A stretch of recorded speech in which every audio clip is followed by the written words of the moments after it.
Good morning. My name is Susan Abravanel, and I'm proud to be a board member of the Jewish Council for Public Affairs, JCPA. It's my pleasure to be the moderator for today's discussion. JCPA is the national network hub of the Jewish Community Relations Network, representing 125 local JCRCs around the country and 16 national Jewish organizations. JCPA comes together to grapple with the pressing issues of the day, to build consensus, and then advocate with other racial, ethnic, faith, and civic leaders, building a just and pluralistic America, and supporting efforts for Israel's peace and security.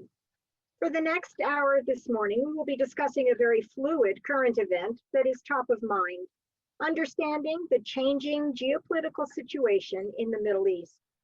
This webinar will provide the context of the changing nature of Israel's relationship with its neighbors, the ambitions of Iran, and discuss the role of the United States in the post-Hamas-Israeli hostilities.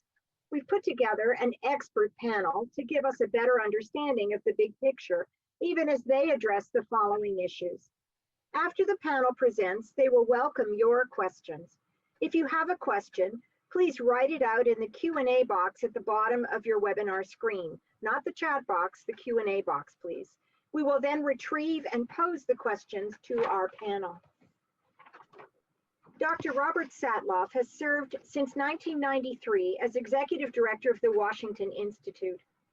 In that capacity, he oversees all Institute operations and leads the organization's unparalleled team of Middle East scholars, experts, and policy practitioners. He also holds the Institute's Howard P. Berkowitz Chair in U.S. Middle East Policy. An expert on Arab and Islamic politics, as well as U.S. Middle East policy, Dr. Satloff has written and spoken widely on the Arab-Israeli peace process, the challenge of political Islam, and the need to revamp U.S. public diplomacy in the Middle East. Colonel Miri Eisin served as the deputy head of the Combat Intelligence Corps within the Israel Defense Forces for more than 20 years, the assistant to the Director of Military Intelligence, and as the intel officer in combat units and research departments. In 2004, she retired from active duty at the rank of full colonel. Over the last 10 years, Colonel Eisin has been one of Israel's main presenters and has spoken mostly on regional geopolitics, security-related issues in the global media, and the different narratives within the Israeli-Palestinian conflict. I turn it over now to Rob Satloff.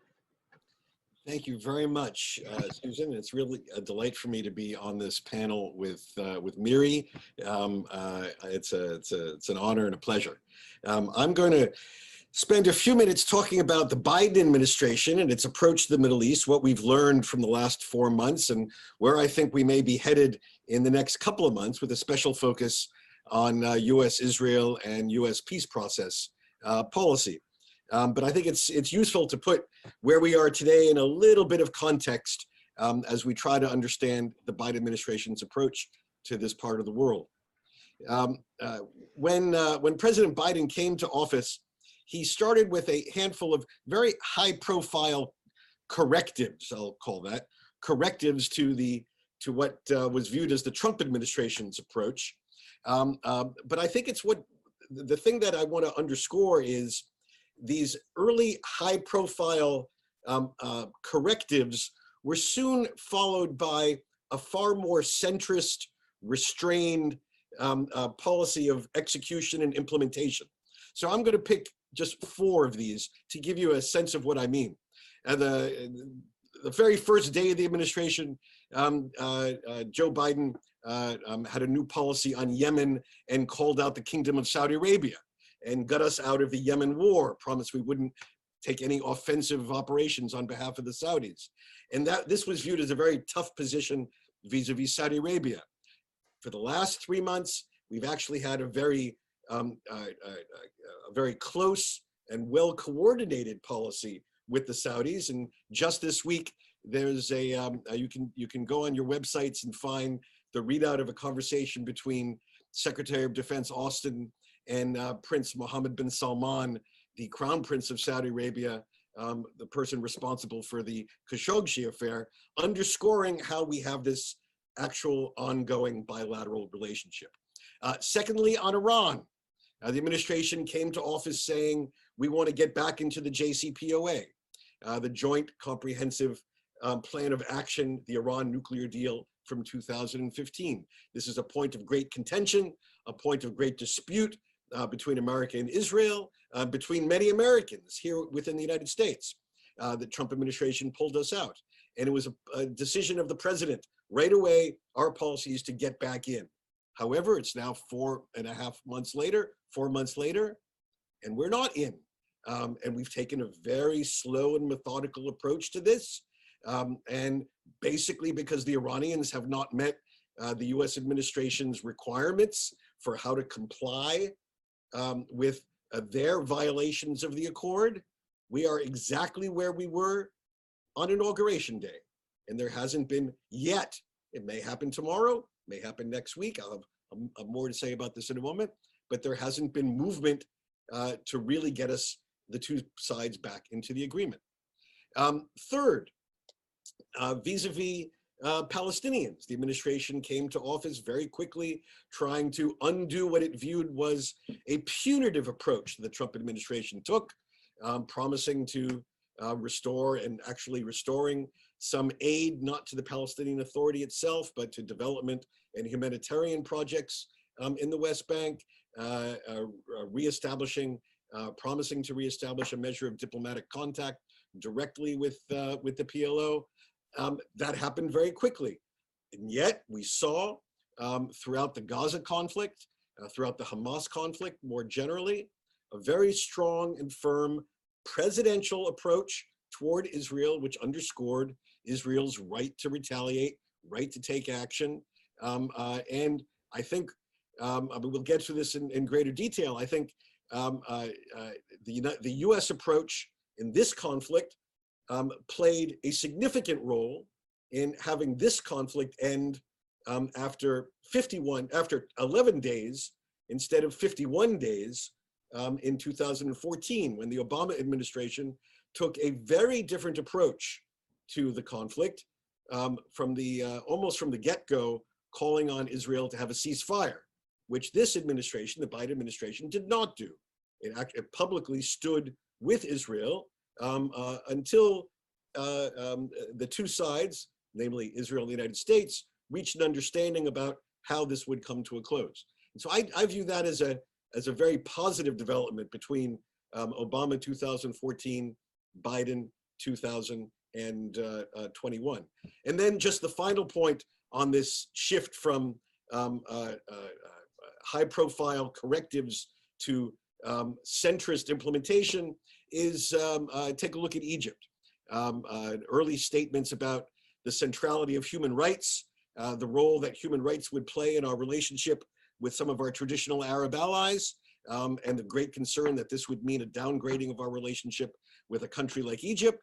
And then as the Gaza conflict, as the Hamas conflict unfolded, a very close cooperation with the Sisi government, not an alternative to a human rights approach, but recognizing that that Egypt today, even with all the issues surrounding politics and human rights, et cetera, Egypt today plays such a weighty role that we need to have a cooperative partnership to help achieve other American interests. And as we saw, Egypt was central in bringing the Gaza-Hamas conflict to a close. So when I look at the totality of the last 4 months, I make this important distinction between high-profile political correctives and actually what I view as quite a restrained, responsible, centrist implementation execution approach that the administration has had.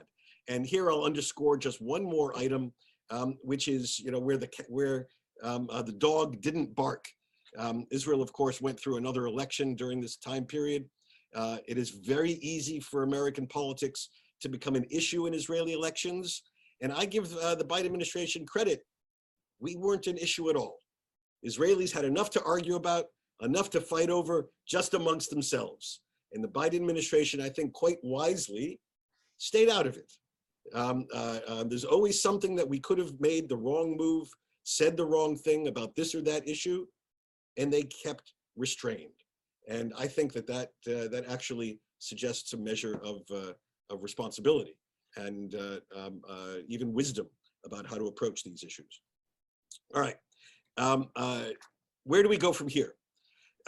Just first, a very brief word about a couple of items not normally on the agenda of a call like this, because I think that they are central to American Middle East policy. You're going to see a lot more talk about them in the next couple of months.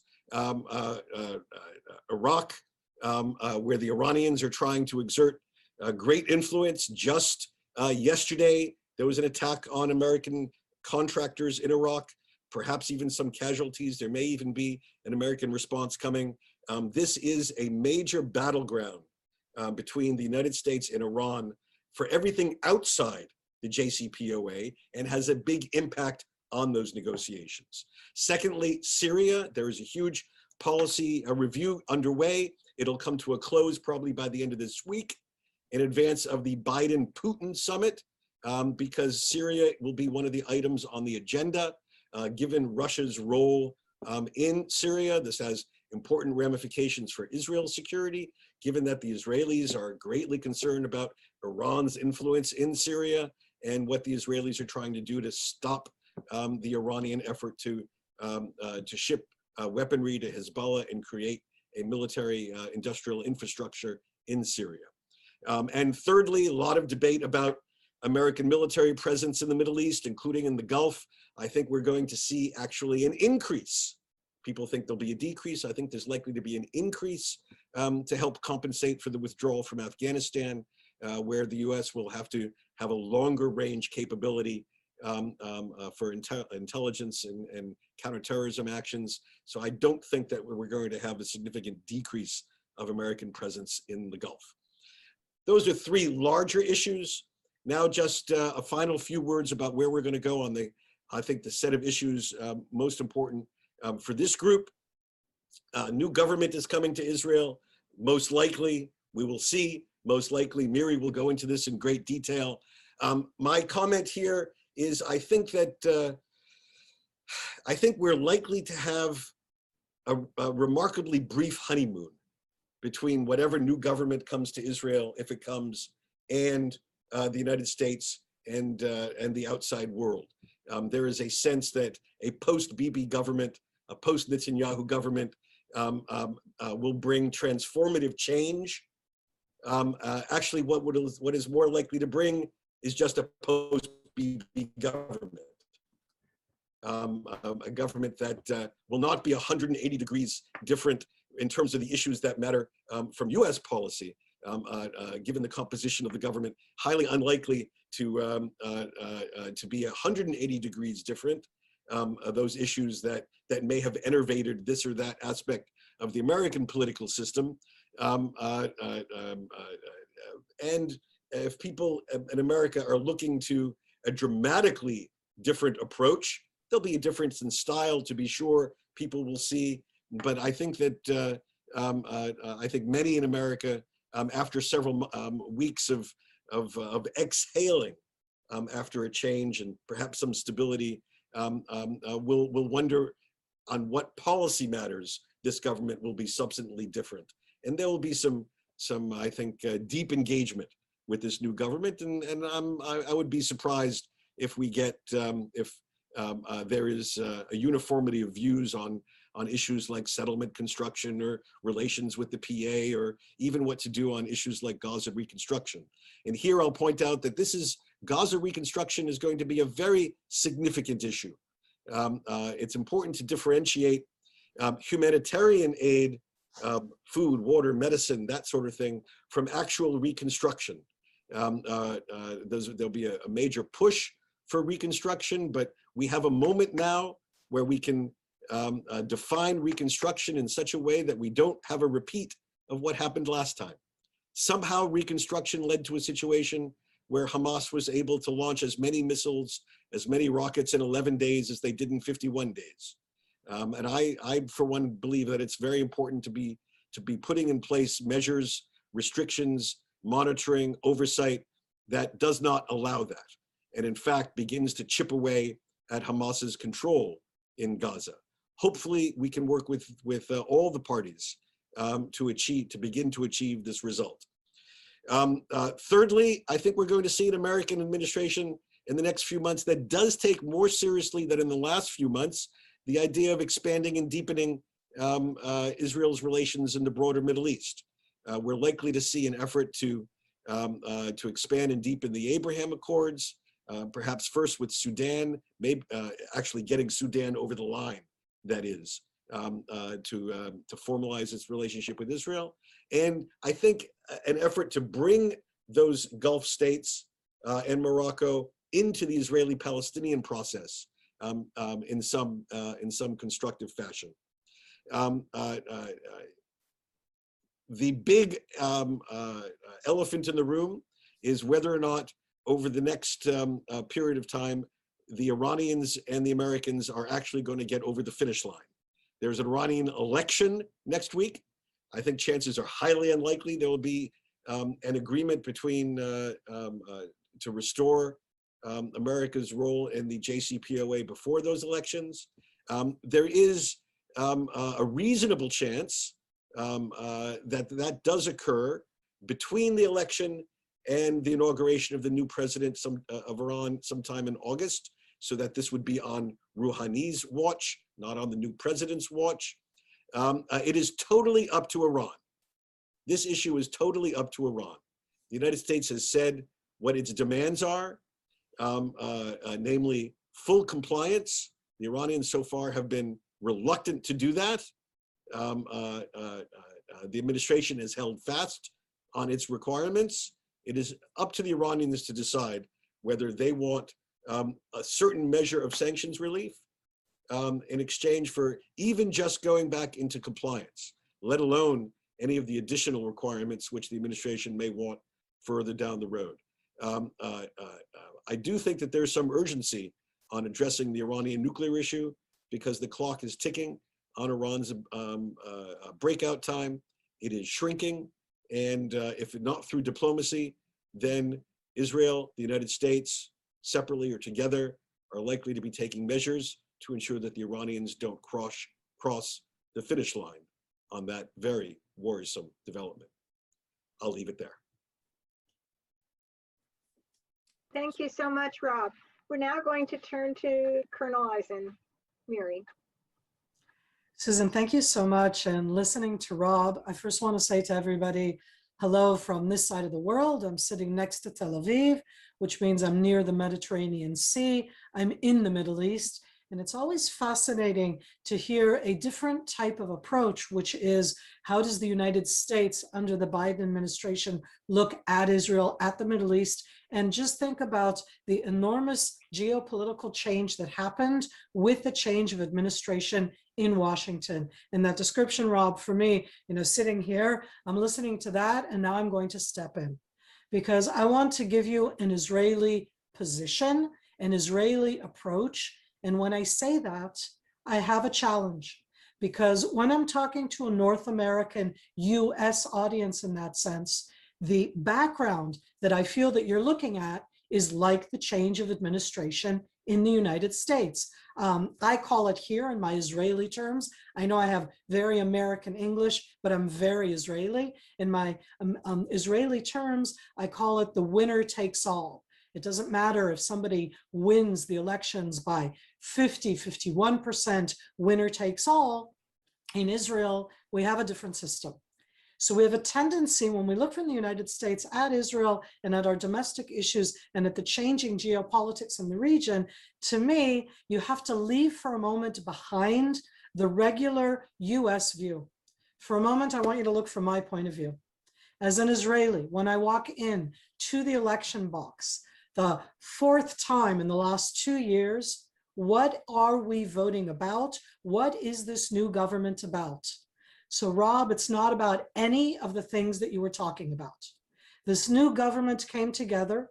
It already in Israel in our system, we have a representational type system where 13 different parties passed the threshold in these last elections. The 13 different parties that passed the threshold, you have to get 3.25% of the overall vote to get into parliament and from there put together a government. And in that representation, if I would bring up a slide now that I don't want to do, of the 13 parties, I would be able to present to you the diversity, maybe in a negative way, but the diversity of Israeli demographics. Meaning we have, sorry, two parties that are Arabic speaking, they're Arab citizens of Israel. Most likely they would call themselves Palestinian citizens of Israel. We in Israel have a tendency to call them Israeli Arabs, which is quite patronizing, and I'll talk about them in a moment. We have within these 13 political parties, two political parties that are ultra-Orthodox Jewish, and they don't allow women to be in the parties and to be representatives, and that's in Israel of 2021. You can imagine how I feel about something like that. And when you say the term freedom of speech and who can do so, they define the list of their parties and they don't put women in them. The Arab parties, all of them have women on their roster. We have parties that represent a demographic in Israel that you would call modern Orthodox, very, very focused on the settlement ideology, settlement movement, but that's not their only agenda.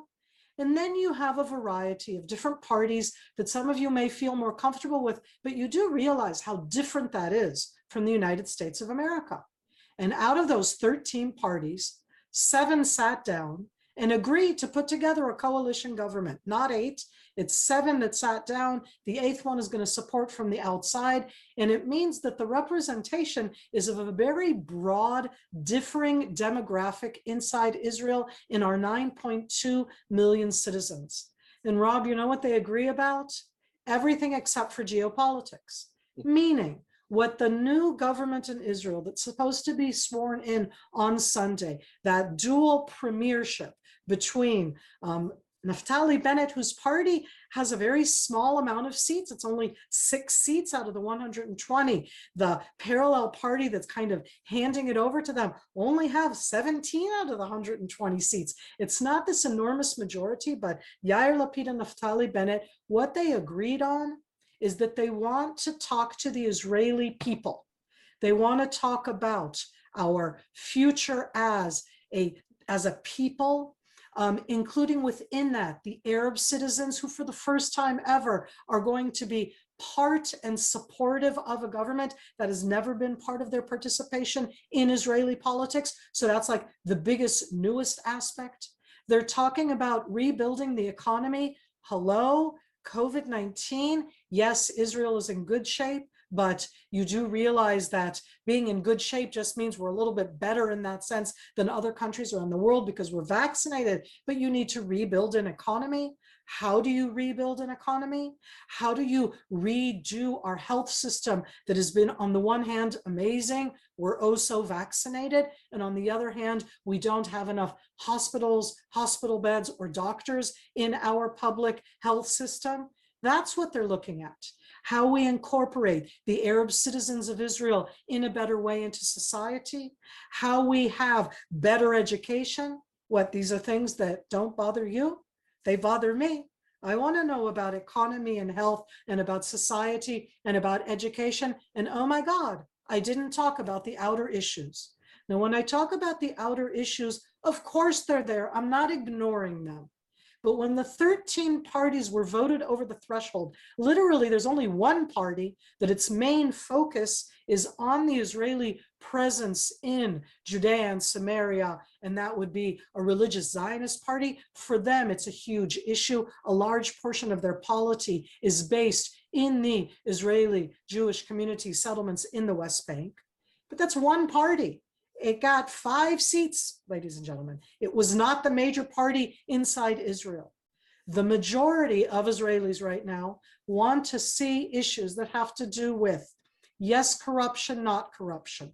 The prime minister of the state of Israel is on trial. He's not awaiting trial. He's not awaiting to be indicted. Now, I hope all of you say that you are innocent until proven guilty in the court of law. Right now, the Prime Minister of Israel is in the court of law. He was at the court yesterday. And I give that because when we talk about the domestic issues, for a moment, it seems like we don't care about the Palestinian issue, that we don't look at the people of the Gaza Strip who literally live what is to me as an Israeli an impossible, worse, tragic arena. And we do see them. And we see both the Palestinians of the West Bank, let alone the East Jerusalemites that are neither citizens of Israel, meaning they're not part of those political parties that are represented in Israel, but if they participate too much in Palestinian politics, then the Israeli politicians and parties, to a large degree, come in at them. But when we look at our challenges right now of 2021, this new government that's supposed to be sworn in on Sunday is supposed to be taking care of the domestic challenges. And now, Rob, I step into the outer arena. Because what challenges me right now as an Israeli? The entire Middle East is looking towards the United States, towards the change of administration, towards the very vast difference. This isn't about good and bad. This isn't about correct and incorrect. I'm not saying the former administration was good for Israel and this administration is bad. It's not about that. It's about real change. It is a deep, different policy. You have to realign yourself. Saudi Arabia had to shake itself out, look around and say, ooh, I'm being looked at in a different way. Egypt found itself in a different position. Syria under Bashar Assad, Rob mentioned before, but they also just went through elections. Yay, he got 96% of the vote. Big surprise there. But Israel has a border of 79 kilometers with that non-functioning, horrific place called Syria. We have a 195-kilometer border with the country called Egypt. We don't have a land border with Saudi Arabia, but we can kind of wave to it across the Red Sea. We have a very long border with Jordan, the Hashemite kingdom of Jordan, a relatively stable kingdom, but what if? It is being challenged all around as we speak. So when Israelis are looking right now at the change of administration, both in the United States, at the impact on it, on all of the different Middle Eastern countries and on Israel, it isn't just through the eyes of what is in it for me or not, for Israelis. And I say this as somebody in that sense, when you go in and you vote, an Israeli prime minister who alienates the US president is heavily criticized in Israel. The US-Israel relationship is our backbone. For a moment, I'm going to be Israeli with my very American accent and say that from our position looking over the sea at you, you have your own issues of a polarized society. And the one issue that Israel is so scared of is that we will become a partisan issue. Because for so many years, we were not a partisan issue. We were something that everybody agreed on. And I understand deeply in that sense the changes that are happening, that both in the United States and other places, it's not viewed that way.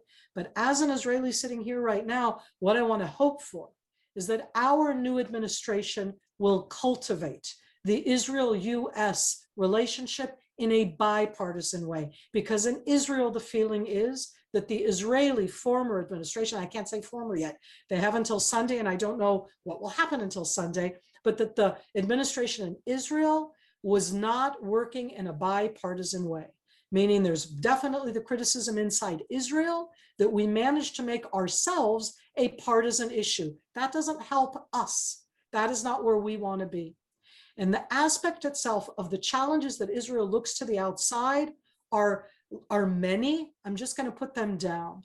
All Israelis are wary of Iran, all Israelis. It doesn't matter which side of the political spectrum there are and if they're going to be in the coalition or out of the coalition. In Israel, there's a very strong sense that Iran, and here I appreciate, Rob, what you said about the changing of presidents in Iran, but the nuclear issue has nothing to do with the Iranian president. That's not on his table. It's with the Iranian revolutionary regime, with the supreme leader, with the Revolutionary Guard. It's not with the president. That to me is an outer coding. I worry about that export of instability to places like Yemen, where the United States stepped back. And I am so not pro Saudi Arabia in that sense, but there are real challenges that are poking in, looking and seeing where is the US, how strong is the US? Are they committed to their different allies in the Middle East? both to Israel and to Saudi Arabia and to Iraq and that whole list, and Egypt, of course, and others. Good points that I want to add in. The Abraham Accords have stepped beyond the US administration. And I say that as a wonderful thing. Meaning that the Moroccan representative in Israel, the UAE representative ambassador in Israel, the Bahraini ambassador in Israel are actively engaging now in Israeli society. Israel, for the first time ever, Israelis are meeting regular Arabs of the Middle East that have not fought bloody wars because of us, because of our construction, where we can take the blame or not take the blame. And I see this in a similar way to what Rob, you mentioned before, to that idea that these new additional Arab voices that have come into the arena in a way that we haven't had in the past, both the Moroccan on the one hand, because there's such a strong representation. Morocco is very different for Israelis. I'm not sure how many of you are aware of it, but until the 1960s, 10% of the Moroccan population was Jewish. And overwhelmingly, they immigrated to Israel. Many of them also immigrated to France and then some to North America. But there is a large population of Moroccan Jews in Israel. The Israeli Minister of Interior until Sunday, the head of the ultra-Orthodox Shas party, was born in Morocco. Amir Peretz, former Minister of Defense of Israel, was born in Morocco. I mean, in that sense, it's a different kind of relationship, and it adds in new Arabic-speaking Middle Eastern, North African voices that broaden out and enable more dialogue, from my point of view, better dialogue, and it gives me hope looking into the future. The last point I'm going to make is about the Arab citizens of Israel. In March, in the fourth election, we saw elections 1, 2, 3, 4 in the sense of 2 in 2019, 1 in 2020, and then 1 in 2021. We saw a different graph of the participation of Arab citizens in Israel. And in the last elections, the ones that took place in March, there was a slight lowering of the percentage of their participating in the elections themselves. But as I said before, for the first time ever, there is an Arab Muslim party, Arabic speaking, proudly Muslim, Israeli citizens. I'm sure that they would define themselves as Palestinian citizens of Israel that are participating in Israeli politics and trying to represent their portion of society. I don't even like in that sense, they are full equal citizens, and yet they do not have full equal everything that they should. And it's an important part of Israeli society that that's happened. In the month of May, that relationship was heavily challenged, can I use the term? Scarred. Here we are already in June, but I'm just putting it up there because we're going through a very challenging time when it comes to that Israeli demographic of that majority of Jews, 75%, 25% that are not Jews, that are minorities, and the way that that works together. And I want to hope that in this new government, for the first time, the Arab citizens of Israel will have a much stronger, not just representation, but voice and action and in policies of the new government. So that's where I'll end at this stage, domestic and outside. And wow, I see lots of questions that are there. Start looking at those. Thank you so much, Miri and Rob. And now we're going to go to a couple of questions, and I'm going to start off with one question, and that is, JCPA wants to ensure Israel's security and also hopes that an environment for peace and a two-state solution can be sought and achieved. Do you believe that this is still realistic? Do you think a peace deal is still possible? And as Americans, what's the most constructive role that you think the Biden administration can play? You traced out some of the roles, but what would you suggest is the most constructive role? Well, if you want me to go first, I'm actually a strategic optimist on this. There's basically one idea which has been part of the discussion about what to do with the territory between the Jordan and the Mediterranean that goes back more than 80 years. And we used to call it partition. Somewhere in the 70s, it became known as the two-state solution. It's variations on a theme, but the basic idea that at some point these territory will be separated, divided, amicably if possible, by agreement, optimally. And I think that idea is still the most likely eventual outcome, but we're not anywhere near it yet. And there are a lot of reasons why we're not near it. It has to do with divisions on the Palestinian side, has to do with divisions within the Israeli side, has to do with leadership changes which need to happen, has to do, I think, hopefully, by getting other Arabs to play a constructive role in making this possible. I think in answer to the second half of the question, what can the United States most usefully do? First, I think we can most usefully rid ourselves of the idea of solutionism, that a magic wand, one presidential effort, and we're there. I think actually most of the American political system has gotten it out of its kishkas, the idea that one president, one trip, one summit is going to end this conflict. There's a lot of bottom-up work which needs to happen. It's not going to win anybody a Nobel Prize, but it is essential. And unless we do it, then we won't get to the over the finish line. So I'd like to see us roll up our sleeves and work with the Palestinian Authority, work with the Israelis, work with other Arab states more closely on a very bottom-up effort that includes the vision, but doesn't have getting over the finish line as something the president thinks he needs to do for his political legacy. And I think all that is quite possible. I don't want to add, okay. I don't want to repeat. I want to give for a moment, I'm breathing deep and I'm reading all of the questions and people are sending in very strong questions. And I want to say the following, that most Israelis, that's like 70%, think of anything that 70% of Americans agree on, but 70% of Israelis would say two states. However, they say two states in Jerusalem, Israel. And when I say to them, you can't really do two states and just claim Jerusalem, I know of literally no Israeli right now, except for people that are really considered in Israel not to be in the main center, that would consider any kind of compromise on Jerusalem. And I give it as a challenge because I'm not an optimist. I'm very much a political realist, but I'm actually, because I'm a political realist, to me, there is no other way. If you don't do two states, you do one state. And one of the challenges inside Israel right now is describing to Israelis the incremental walk towards one state. Because one state means, between the Mediterranean and the sea, that either it is, I'll call it a democracy, but everybody would be killing each other, but I'll call it a democracy. Everybody's equal. I think that everybody would be killing each other, but that's my point of view, but everybody's equal. And it's the end of the idea of having one Jewish state.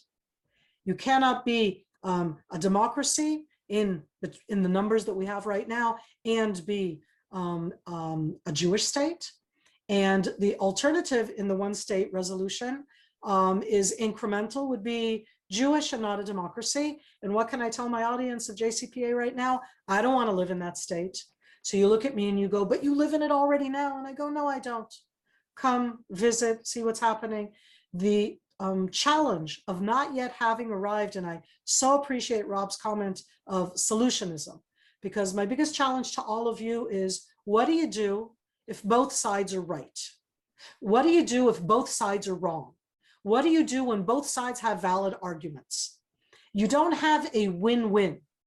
You may have a lose-lose. Do any of you want a two-state resolution, which is based on the idea of lose-lose? We all live in a world of win-win. But that's what resolutions are about. They're about compromise. They're about challenging decisions. And the bulk of those ideas are out there. For the Israeli side, it means about compromising on Jerusalem, and I don't know Israelis who know how to do that.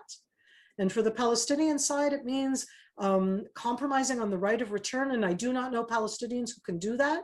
And when you have those two heavy issues, it's not specifically not about the settlements and not about the borders. It's not even about sovereignty or even security. All of those are doable. It's about compromising on ethos. And so I absolutely agree. If you don't do two states, you do one. And that's why you do two states, because the alternative is impossible. Thank you. There are a number of questions about why the U.S. would enter into a new Iran nuclear agreement. Why trust Iran? How can we exact more stringent terms on items like missiles and terror groups? Can I raise that to the two of you, please? Oh, I'll be short and then I'll let Rob do it. Israel opposes. Rob, now it's your turn. Yeah. Look, it's a good question. It's a very good question. And I'm in a little bit of an odd position in the sense that I opposed the signing of the U.S. adherence to the JCPOA 6 years ago, and I'm not a fan of the policy as currently enunciated. But I will try to explain it. So the administration inherited from the Trump administration. Let me put it this way. Barack Obama failed. Donald Trump failed. I like that. That's a good explanation. Let me just put it this way. Yes, Barack Obama failed because instead of negotiating with the Iranians, we ended up negotiating with ourselves. And we ended up with an agreement which does not achieve, as it says it achieves, the end of Iranian ability to achieve it, to cross the finish line on a nuclear. Donald Trump failed because he promised not just to pull us out of an agreement, but he promised a better deal. And he imposed sanctions in order to convince the Iranians to get a better deal. But in actuality, he never wanted a better deal. There was never an effort to negotiate a better deal.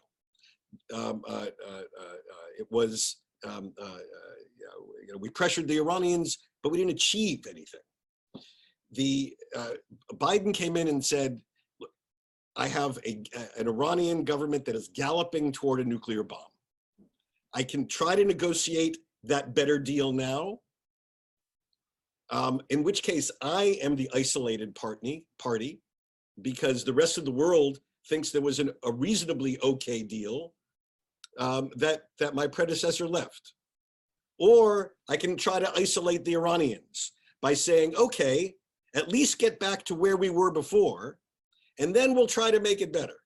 But at least put a cap on what you're doing and roll back all the violations that you've done. The Iranians so far haven't even agreed to do that. Now, I don't necessarily agree that Joe Biden's going to be able to get a better deal. I think that's almost impossible because we will have given up our leverage along the way. But stopping the Iranians from crossing the finish line diplomatically is what his objective is, while still retaining the potential. We know the Israelis have it, we know we have it, the potential of using other means to stop them. That's the logic. Is it brilliant? No. Is it reasonable? Yeah, even if I don't think it's going to, I don't really think it's going to solve the problem. I'll add that in Israel, the debate is going on here on the exact same issue, because if you don't go to a diplomatic deal, then you need to take care of it in a different way. And I want to remind everybody that we can talk big and large, but there is no easy military cap on Iranian nuclear ambitions. So that if you don't negotiate a deal, then you're going down a different road, which is a very challenging one also. So I add into that I can so be against what the deal was. I so agree with you in the way that you presented it, Rob, but I do understand the challenge that if you don't negotiate anything, then you are on a road which is very challenging. Let me add just one more sentence about this. If you look around the world, a number of countries historically have given up their nuclear weapons programs. What characterizes those governments? They had transformative change. So South Africa went from, apartheid South Africa to Mandela South Africa. Brazil went from military dictatorship to democracy. unless you get transformative change in Iran, transformative political change, the desire to achieve this terrible capability is going to be there. And we can stop it along the way, and we can postpone it, which is what, all these various clandestine and things are doing, and even more public military efforts. But to really stop them, we have to compel them to make a decision to end it. And that eventually will happen when there's transformative political change. Regrettably, I don't see it happening in the very near future. Thank you. I want to go back, if I can, for a moment to a statement that Miri made about the U.S.-Israeli relationship being the U.S.-Israeli relationship for Israelis is the backbone. And your comment that I fear that it will become a partisan issue. And I'm going to pose this to both of you, to Rob with his optimism about the relationship, and also to you, Miri. Everything is becoming partisan in the U.S. How would you suggest either Israel or the United States, or we in the Jewish community, can help move that relationship out of the partisan, out of being a partisan issue? So I don't know how to fix the world, and I live in 2021. And I want to offer the following thought to the people who chose to come in and to listen to Rob and me. And my thought is, I am a liberal Zionist, and I'm very proud of it. I have no contradiction in terms. And for anybody out there who thinks that you cannot be liberal and a Zionist, I will debate you to eternity.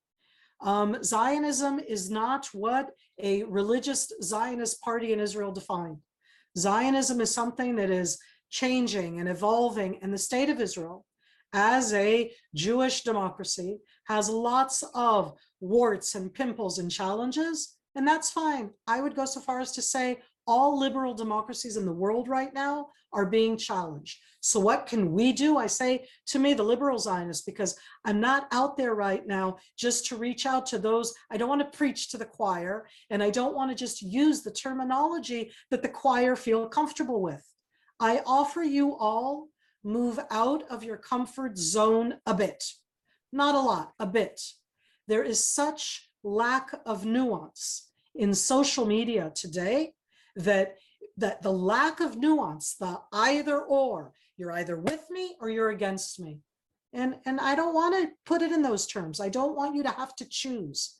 And I think that in the dialogue of partisanship, for me, part of it, and I think I heard it, that's what I heard when Rob was talking, is that I can be pro two-state, I can be absolutely pro-Israel and absolutely support the establishment of a Palestinian state, that we have lots of challenges to get there. This isn't about establishing a democracy. I'm very wary of the terms of regime change, which is what I heard Rob saying about Iran.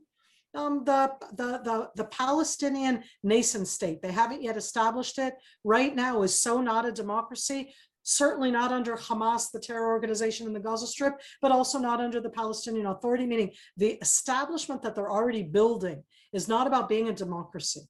But that's not where I'm at right now. For me, that bipartisanship in that sense is positioning Israel as the bad guy, and literally everybody else. I mean, as I hear it in that sense, that moral equivalence of Israel and Hamas, I have a real problem with.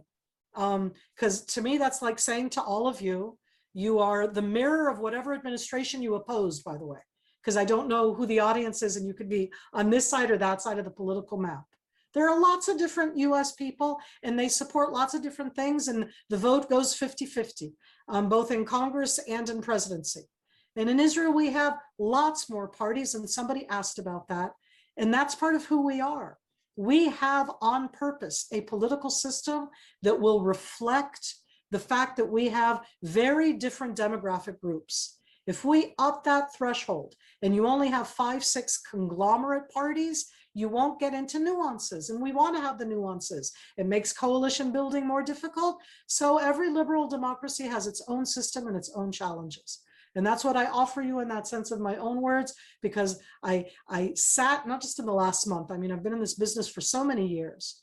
And to hear that dialogue, that lack of nuance, you're with us or you're against us, you're on this side or you're on the other side, have a heart.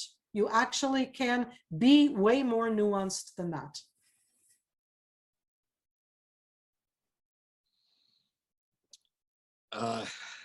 Well, I happen to agree very much with what Miri just said. I'm always a bit reluctant to offer advice as to, you know, how American Jews are supposed to handle these issues. I professionally decided almost 40 years ago to focus on Arabs. It's so much simpler than focusing on Jews. They're so much less complicated. The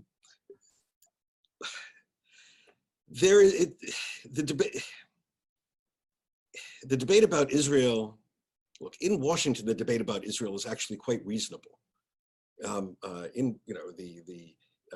Yes, we have our outliers. We have our Ilhan Omar's, or we have our Marjorie Taylor Greens who say and do crazy things. But the actual debate about Israel and the Middle East in policy terms is quite reasonable. It's really when you get out, whether it's on the pages of the New York Times or on college campuses, that the debates go wacky and loony. And there, you know, insufficient as it is, I believe in persistent truth-telling with very few adjectives and a lot of nouns and verbs. One doesn't need to shout, but just be persistent. There's a structural problem in the mid-21st century. Israel is a ethno-religious based state, the Jewish state, the only one of the Jewish state, a Jewish democracy, at a time when so many of our kids are wedded to a transnational universalism, in which ideas of there being such a concept, you know, seem alien. Now, of course, there are 50 Muslim majority states self-define that, but only Israel actually gets pointed and targeted for being an ethnic religious focused state. Or I could go on, but I think we need to reclaim the word Zionism. I think we should make a persistent effort to reclaim the word Zionism, which is used as an epithet, which is used as a synonym for Nazi far too often in what passes for polite conversation online and in chat rooms and newspaper responses. Patiently, methodically, rigorously, I think we just need to try to reclaim the facts of the situation. So I have one more question that is kind of throwing a new interest in here. Does Europe matter in any of these discussions? We're witnessing a generation of political change with regard to NATO, the security ties of Europe with the US, certainly with regard to both China and Russia. What about the Middle East? Rob, I'll start, you'll go. Sure. So Israel physically, geographically, I fly an hour, I'm in Turkey, 2 hours, I'm in Greece, 2.5 hours, I'm in Italy, 4 hours, I'm in Paris. Nobody flies anywhere, right? Even though in Israel you can, and in 5 hours, I'm in London. Europe is an important economic partner for Israel. And I'll remind you that in any international forum, where, as I said, the backbone is the US-Israel relationship, but in all of the international forums, Israel goes into the European arena because we're rejected by the Middle Eastern and portions of the Asian arena. And so anything international, United Nations, et cetera, we're kind of pushed out. And so in sports and in all sorts of different aspects, there we find ourselves in Europe. So Europe is an important part of Israel.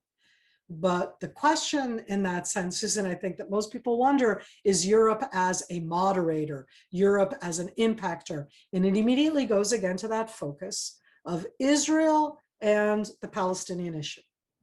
And Europeans, overwhelmingly in that sense, have positions that are very challenging for Israel. The bulk of Israelis feel that that different European countries enable a victim type, a lack of what's the word I'm thinking of, not what's the word in Hebrew as I'm going at it, accountability. And we feel always in that sense, we are accountable. We're responsible, we're accountable, we're sovereign, we're also overbearing, and we can be very challenging. But there's a really big difference in that sense between that European approach.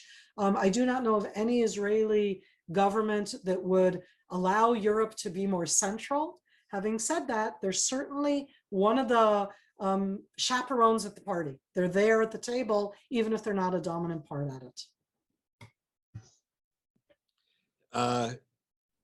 So I agree with this.